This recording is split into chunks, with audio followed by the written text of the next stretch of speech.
बिस्मिल्लाहिर्रहमानिर्रहीम। अस्सलाम वालेकुम स्टूडेंट्स। उम्मीद है तमाम स्टूडेंट्स खैर के साथ होंगे जी। और 9th क्लास फिजिक्स का चैप्टर नंबर 1 हम लोगों ने स्टार्ट किया हुआ है और आज हम उसका देखेंगे जो अपना टॉपिक नंबर 1.4 प्रीफिक्सेस। प्रीफिक्सेस क्या होता है और इसको हम कैसे यूज करते हैं, किन क्वांटिटीज में यूज होते हैं, टोटल कौन कौन से हमारे पास प्रीफिक्सेस होते हैं, उनकी वैल्यू क्या होती है, किस तरह से उन्हें सिंबलाइज किया जाता है और इनको हम यूज कैसे कर सकते हैं, ये सारा कुछ हम आज के इस लेक्चर में देखेंगे। और फिर बात करेंगे जी साइंटिफिक नोटेशन के ऊपर, क्योंकि ये प्रीफिक्सेस और साइंटिफिक नोटेशन हमारे पास न्यूमेरिकल प्रॉब्लम्स में जो है वो काफी ज्यादा यूज होती है और फिजिक्स के चैप्टर 1 में ये इसलिए पढ़ाई जाती है क्योंकि आगे आने वाले जितने न्यूमेरिकल प्रॉब्लम्स वगैरह यूज होंगे उसमें हम लोग इनको अप्लाई कर सकें। सबसे पहले स्टार्ट करते हैं जी प्रीफिक्सेस के टॉपिक को कि प्रीफिक्सेस क्या है। अगर हम इन शॉर्ट इसको एक्सप्लेन करें तो प्रीफिक्सेस जो है वो किसी भी क्वांटिटी, बहुत बड़ी क्वांटिटी या फिर बहुत स्मॉलर क्वांटिटी को रिप्रेजेंट करने के लिए यूज किए जाते हैं। अगर मैंने कोई क्वांटिटी माइक्रो लेवल में एक्सप्रेस करनी है या मैंने कोई क्वांटिटी मेगा से भी अबव लेवल में एक्सप्रेस करनी है, उसको रिप्रेजेंट करना है, उसको लिखना है या कहीं पे बताना है, उसके लिए मैं क्या यूज करूंगी, प्रीफिक्सेस को। अब प्रीफिक्सेस को क्या होते हैं इसका इंट्रोडक्शन देखिए और आपसे वही चीजें तैयार करेंगे जो आपको हाईलाइट करवाई जाएंगी। रीड आउट कर लेते हैं। Some of the quantities are either very large और very small. For example 250,000 metre, 0.002 watts and 0.00002 grams etc. SI units have the advantage that their multiples and submultiples can be expressed in terms of the prefixes। ठीक है, यहाँ पे अब आपको एक SI unit का advantage मिल गया, इसको आप हाईलाइट कर लें या आप अपने SI टॉपिक में शामिल कर सकते हैं एज एन एडवांटेज कि SI यूनिट्स का एडवांटेज ये है कि हम इनके मल्टीपल्स और सब मल्टीपल्स को प्रीफिक्सेस में एक्सप्रेस कर सकते हैं। अब प्रीफिक्सेस की डेफिनेशन आप मार्क करें। प्रीफिक्सेस आर द वर्ड्स और the letters added before SI units such as kilo, mega, giga and milli. These prefixes are useful to express very large or the smaller quantities. For example, divide 20,000 by 1,000 to express it in the kilograms, since kilo represent 10 raised to power 3 or 1,000। तो अगर हमने देखा जाए तो छोटे level पे हमेशा ग्राम से केजीज में कन्वर्जन ज्यादातर किया, तो आपको यहाँ पे एग्जांपल समझाने के लिए यही दी गई है कि 20,000 ग्राम को आपने रिप्रेजेंट करना है केजी में। ऑब्वियसली वो 20,000 जो मैं बोल रही हूँ वो केजीज में क्या बोले जाएगा, सिंपली 20 केजी।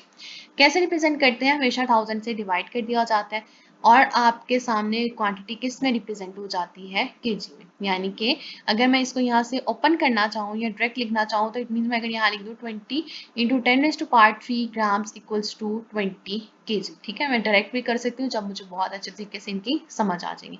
प्रीफिक्सेस का टेबल है टेबल 1.3, जो कि आपने अच्छे तरीके से याद कर लेना है। Exa, peta, tera, giga, mega, kilo, hecto, deca, deci, centi, milli, micro, nano, pico, femto, atto, ये इनकी वैल्यूज हैं। आपने याद कैसे करनी है, आप लोगों को आपका जो है वो 3 का टेबल जो है वो अच्छे तरीके से याद होगा। आपने इसी तरह इसको याद करने का तरीका ये है कि इसको इसी तरह सीधे तरीके से याद करें, बिल्कुल इसी फॉर्मेट में। और इसकी वैल्यूज इस तरह से याद करी जाती है 18। ठीक है, अगर आप अपने टेबल की तरफ आए तो 3 6 18 होता है, 3 5 15, 3 4 12, 3 3 9, 3 2 6, 3 1 3। यहाँ तक आपने देखना है कि जो आपकी पहली जो है 0.2 3 4 5 6 टर्म्स, इसमें आपका 3 का टेबल कैरी आउट होगा। उसके बाद 3 2 1, ठीक है, इसी के बैकवर्ड जाना है आपने। 3 2 1 आपके पास क्या आ गई, हेक्टो डेसा की वैल्यू। उसके बाद आपने यहाँ से स्टार्ट कर देना है इसी का नेगेटिव नंबरिंग, वो क्या होगी, -1 -2 -3 -6 -9 -12 -15 -18। अगर आप इसको याद कर लें और फिर आप जब बार बार इसको यूज करते हैं तो आपको वैल्यूज एग्जैक्ट जो है वो बार बार टेबल लिख के भी आपको नहीं कैलकुलेट करनी पड़ती, आपको अच्छे तरीके से याद हो जाती है। किलो की वैल्यू आपको अच्छे तरीके से याद होना चाहिए।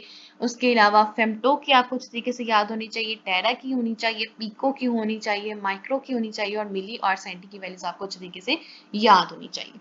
अब आ जाए थोड़ा सा इसको समझते हैं, वो कैसे समझेंगे। कह रहा है 1.4 टेबल है, आपको कुछ मल्टीपल और सब मल्टीपल्स दिखा दिए लेंथ के। अब वो कौन से हैं, 1 किलोमीटर हमारे पास किसके इक्वल होता है, 10⁻³ मीटर्स के, सेंटीमीटर इक्वल होता है -2 मीटर्स के, millimeter 10⁻³ micro equals to 10⁻6, nano equals to -9 meters. However double prefixes are not used. एक चीज याद रखिए, कभी भी डबल प्रीफिक्सेस को यूज नहीं किया जा सकता। अगर मैं कहूँ कि मैं लगा दूं भी 1 नैनो पिको, तो ऐसा कुछ नहीं होगा। No, for example, no prefix is used with kilogram since it already contains the prefix kilo। ठीक है, किलो के साथ मजीद कोई prefixes को ऐड नहीं कर सकती क्योंकि kilo is itself a prefix। Prefixes given in the table 1.3 are used with the both types of the base and the direct quantities. Let's just consider the few more examples। आपके पास एक quantity है 200,000 metre पर second. अब आपको वो कह रहा है आप रिप्रेजेंट करके दिखाएं इसको प्रीफिक्सेस में। अब मीटर जो है वो ज्यादातर यूज हो सकते हैं किलो में ही ज़्यादातर रिप्रेजेंट किया जाता है। हम लोगों ने अभी नॉर्मल लेवल के ऊपर इसको समझना है। हमने इसको जो है वो 200 रेज टू पावर 3, हमें पता है कि रेज 2 की पावर 3 में मेरे पास आता है किलो, तो मैं 10 रेज टू पावर 3 की जगह क्या अप्लाई कर दूंगी, किलोमीटर पर सेकेंड। सपोज अगर मैं यहाँ पे लिख देती 10 रेज टू पावर 5, तो 10 रेज टू पावर 5 में तो मेरे पास कुछ भी नहीं आ रहा था।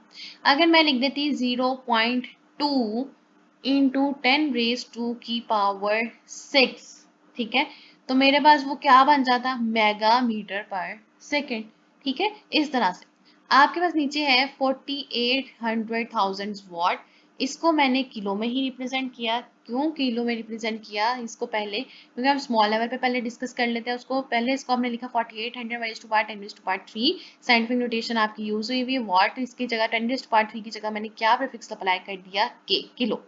अगर मैं इसको कर देती यहाँ पे अपना पॉइंट उठा के यहाँ से यहाँ ले आती, आपको पता है कि जब हम राइट साइड से लेफ्ट साइड पे पॉइंट लेके जाते हैं वो पॉजिटिव में आता है, और जब हम लोग लेफ्ट से पॉइंट उठा के राइट की साइड पे लेके जाते हैं तो वो माइनस में कन्वर्ट होता है।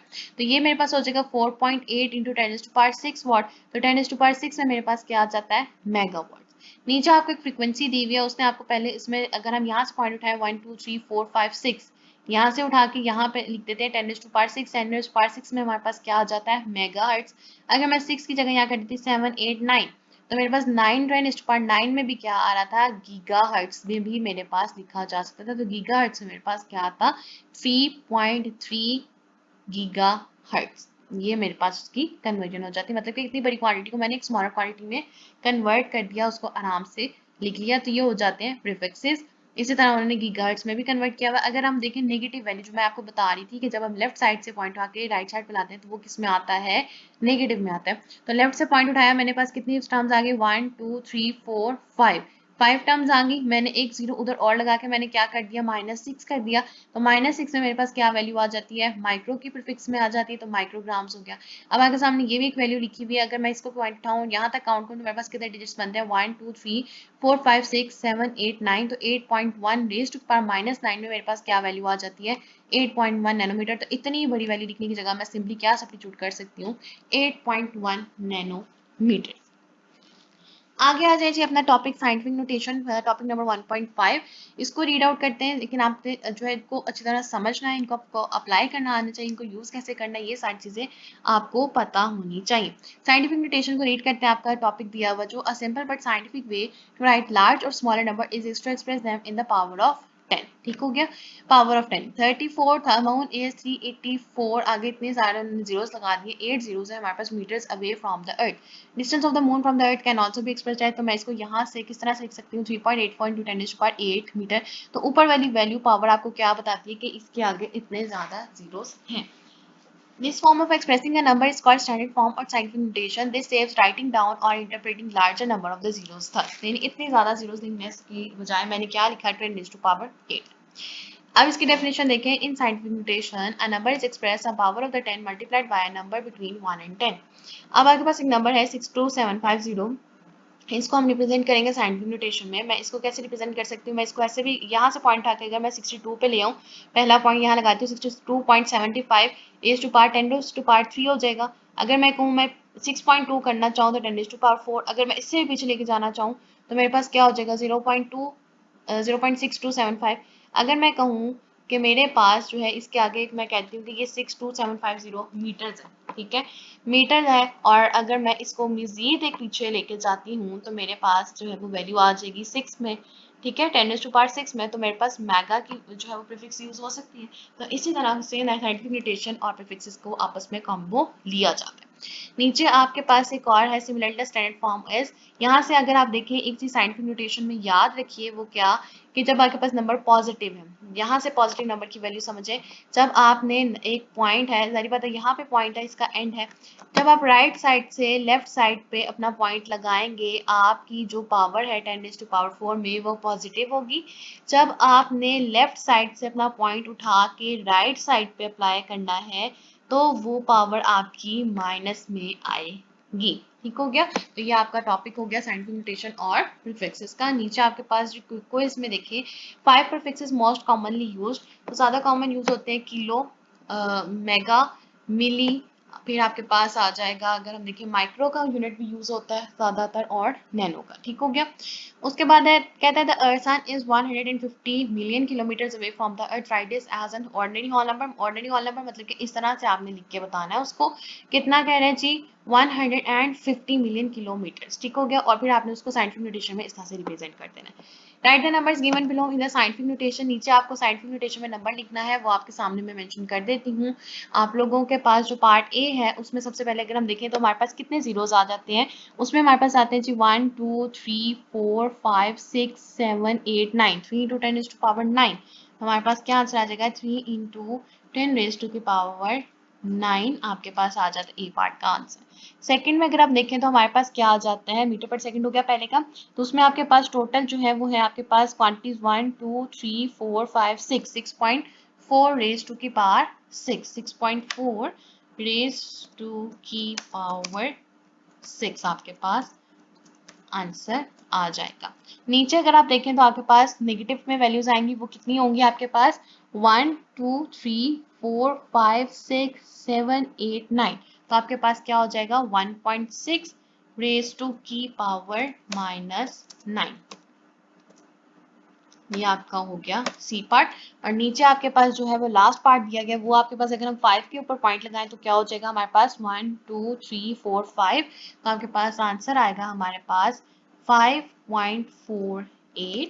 आपके सामने स्क्रीन पे जो आंसर मेंशन है 10 रेज टू की पावर -5 यूनिट्स भी आपने साथ साथ डिस्प्ले करने हैं। तो ये था जी आज का लेक्चर। और इंशाल्लाह नेक्स्ट लेक्चर में हम लोगों ने देखनी है जी माइनिंग इंस्ट्रूमेंट्स। आपका सेकंड पोर्शन है चैप्टर 1 का, फिजिकल क्वांटिटीज के ऊपर हम सारी डिटेल डिस्कस कर चुके हैं। आ जाते हैं जी नेक्स्ट इंशाल्लाह लेक्चर में अपने हम मेजरमेंट्स के टॉपिक को डिस्कस करेंगे। मुझे उम्मीद है कि आज का लेक्चर आप लोगों को समझ आया होगा। इनकेस कोई क्वेश्चन है तो आप नीचे जरूर कमेंट कर सकते हैं। और लास्ट में चाहते हुए जी मेरी आप सबसे सिर्फ एक रिक्वेस्ट होती है कि अगर अभी तक आपने चैनल सब्सक्राइब नहीं किया तो काइंडली प्लीज चैनल को सब्सक्राइब कर दें। वीडियो पसंद आए तो वीडियो को जरूर लाइक कीजिए और ज़्यादा से ज़्यादा शेयर कीजिए। Thank you.